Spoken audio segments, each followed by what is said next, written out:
Hello,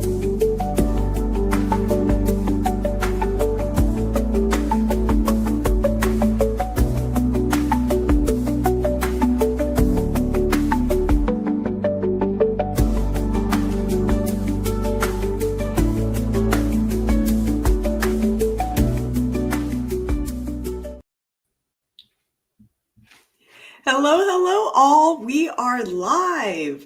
And for those of you that do end up joining as you watch the recording, please let me know where you're coming in from and what your organization is or where you're in the world, where you're seeing this. That would be awesome. And please drop me a note, either DM or comments on under the video about your thoughts, right? I am hopping on here. For those of you that don't know me, let me get rid of this banner so you know how to connect with me. My name is Angel G. Henry. I am president of Amulet Consortium. We are an agile mindset leadership education forum.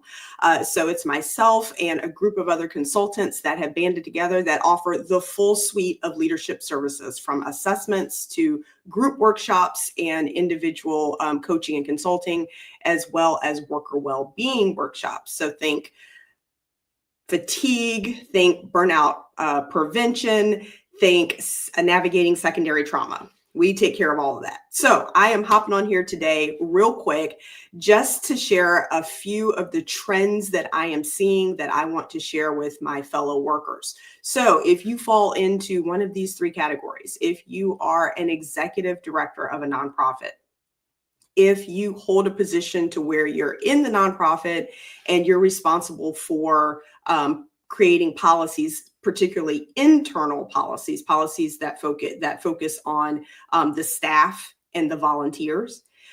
And third category, if you are the business unit leader or an HR business partner that's in a private for-profit company where you're responsible for a department or you oversee a section of folks and you're putting together policies for the people that work for you. This is for you. Okay, so what am I saying? So today we're talking about put that policy back where you got it. Okay. And that just means that some things should not necessarily be written down on paper. All right. And I'll just say, not yet. Sometimes we get a little trigger happy and we put the cart before the horse, all of those little idioms that mean we rushed ahead before we were well informed, before we really thought through the impact of what it is that we were putting out there.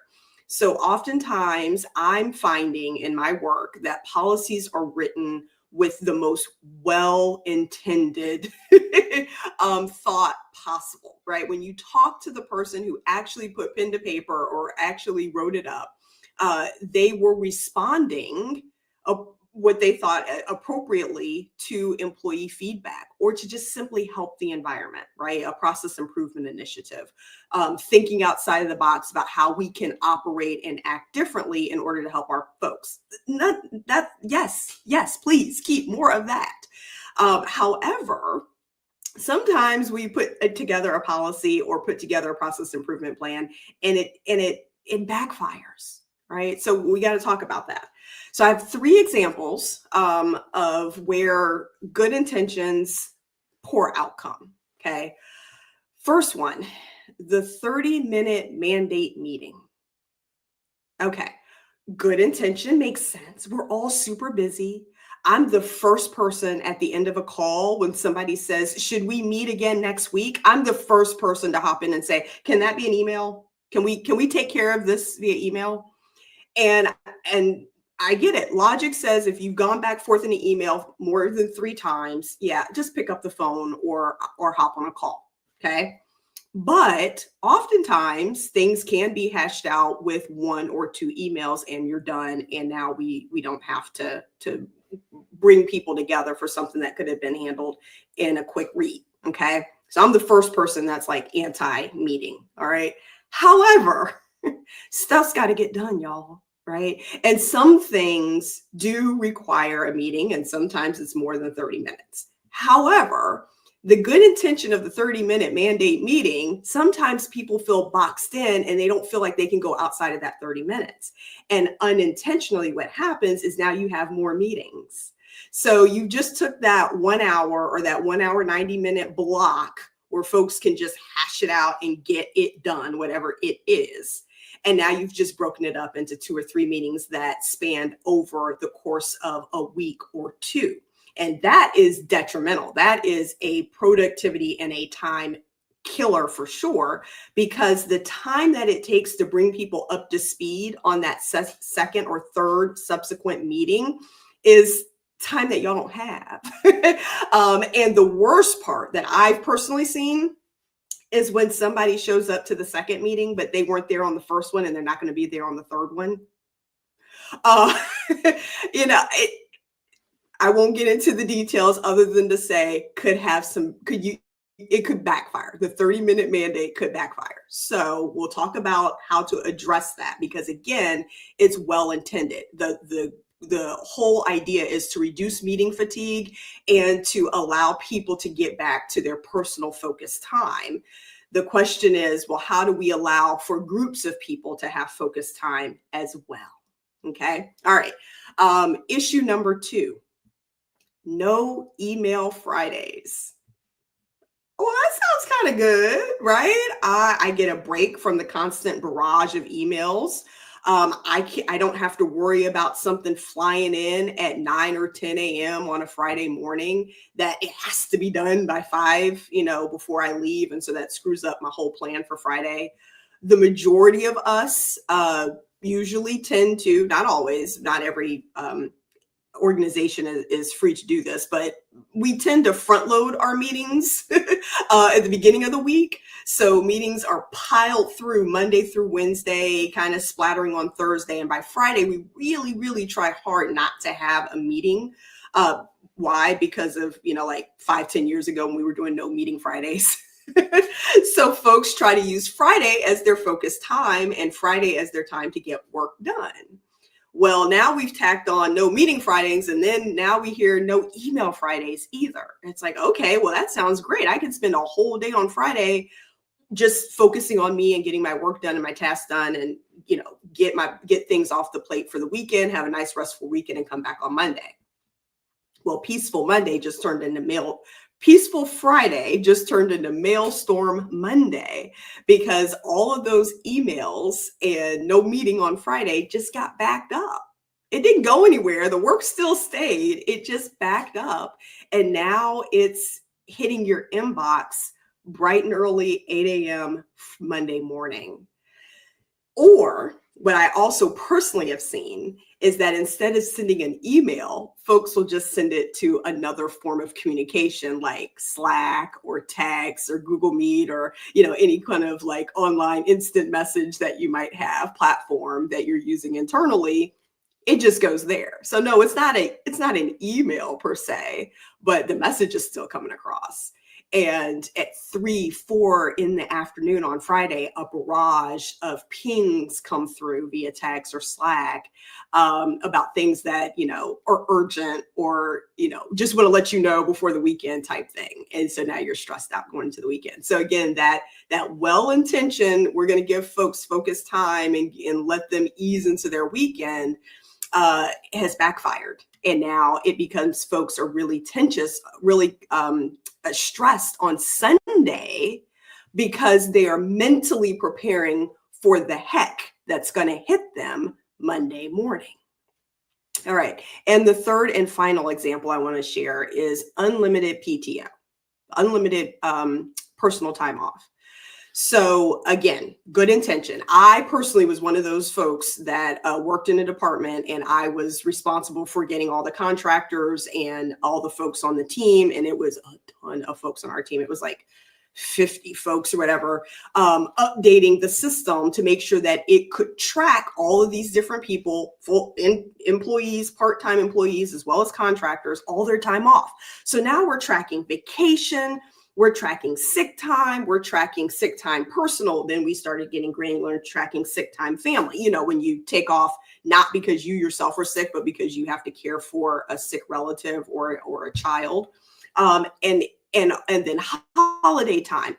It was a lot, y'all. And that was years ago. So I can only imagine what the HR systems are doing now and how sophisticated they are in terms of getting granular around tracking time. And so at some point, somebody probably got the idea and said, enough, right? Like this, enough. Managers have enough on their plate. We are spending an inordinate amount of time customizing a system to track people's time off at the nth level of detail down to a fraction of an hour. Enough. Let's just give folks a bucket of time and let them take off. And then that morphed into kind of around the pandemic, maybe a little bit before, but definitely around the pandemic time. It's like, you know what? Unlimited PTO. If you're particularly if you're like in a knowledge-based space, where you work remotely, you work from home, where you can literally work anywhere. Why am I tracking your time off? You could literally be on vacation and log in and I not know it. So why are we going to go there? So let's just do unlimited PTO and that's going to be a perk, right? And again, at first blush, it sounds great. Unfortunately, it has backfired. In fact, let's see here, it was BBC WorkLife in 2018. Back in 2018, we're reporting organizations who went to unlimited PTO. Their folks were actually taking less time than they used to when they had to track their time off. And then as recently as this year in 2025, an Empower study reported in the Wall Street Journal reported the exact same findings, that people were taking off less time, significantly less time than if you were to give them just a bucket or an allotment of hours.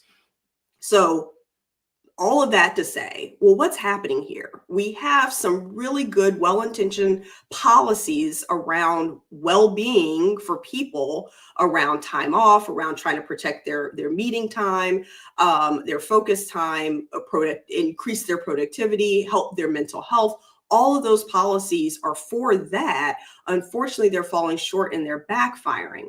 So the two things, normally I give you three, but I'm just going to give you two things to do to help this situation, okay? Because some of these policies work extremely well in other organizations. So if you go to a conference or you hear that, your counterpart at their organization instituted the 30-minute meeting and it went over swimmingly well, and it was received and it works phenomenal, and then you try to institute in your organization and it falls flat, you're like, what happened? Well, remember, y'all, it's an insert brain moment, okay? As a policy that works well in one organization or one department, even within the same organization, or even one team within a department of the same organization, may not work for all. So point number one, experiment, okay? Just try it. Part of the agile mindset, part of the agile mindset leadership framework that I teach is all about experimentation, right? It's not being married to something right out of the gate. It's a let's try it mentality to see if it works. So experiment. If you get the bright idea and you're here, 30-minute meetings might be I would love that. Okay, you might personally love that. But is that going to work for how your organization works, for how everyone else works, right? So you got to try it out. You got to do an experiment. You got to grab a department or a team or a subset of people, maybe at different levels of the organization, and try it out, right? We're going to have a start time on June 1st, and we're going to go to August 1st. And for 2 full months, right, we're going to practice this 30-minute meeting mandate and see how it goes. Or we're going to institute unlimited PTO for a department, right, and see how that goes and do an experiment. Okay. Obviously communicate what you're doing, communicate the fact that this is an experiment, this is a test, this is a pilot, whatever term you want to use to make sure people know that this is temporary. And it's a study, if you will. We're doing research, okay? All those terms and words are accurate and apply because you're trying to gather information to see what works and what doesn't. And then step 2 thing that I will ask you to do is gather the feedback. I swear, I actually have had instances where folks are like, yeah, we did the experiment, we did the pilot. And I say, great, what were the findings? Crickets. And I'm like, you went as far as to experiment and to do a pilot, and there was no mechanism in place to get the feedback back to for folks to say if they liked it or not, if it worked well or not, or yes, this could work, but with this caveat, right? It's like, okay. So be flexible, y'all. Some of these policies, again, don't get married to them. Maybe they're for a time, right? Maybe we do no email Fridays through the summer. Maybe we do no meeting Fridays during between the end of the year, between November or December, or maybe that's the actual time where you do need to be meeting more often because you have year-end goals to meet. Think about your business, think about what the team does and how they work, and then you have to be flexible and agile in terms of how you implement or roll out the policy. Because again, it's not a one size fits all. The policy does not necessarily have to be company wide. And it certainly doesn't necessarily have to be a mandate. And I think that's where we start tripping over ourselves and getting into a little bit of problems, is when we put out a policy and folks feel like they have to comply with it, and it doesn't make sense. And then that's where you end up with the backfire, right? So I hope all of that helps. If you have any other questions, or if you're like, you know what, Angel, thank you, you give me some food for thought. Actually, we have a policy review coming up in a particular area. I'd love your thoughts. Just reach out, right? I would love to help and share, again, the lessons learned that I've received from working with other organizations, and help you co-create a policy that makes sense. Okay. All right. So avoid those backfires. Take care and see you next time. Bye.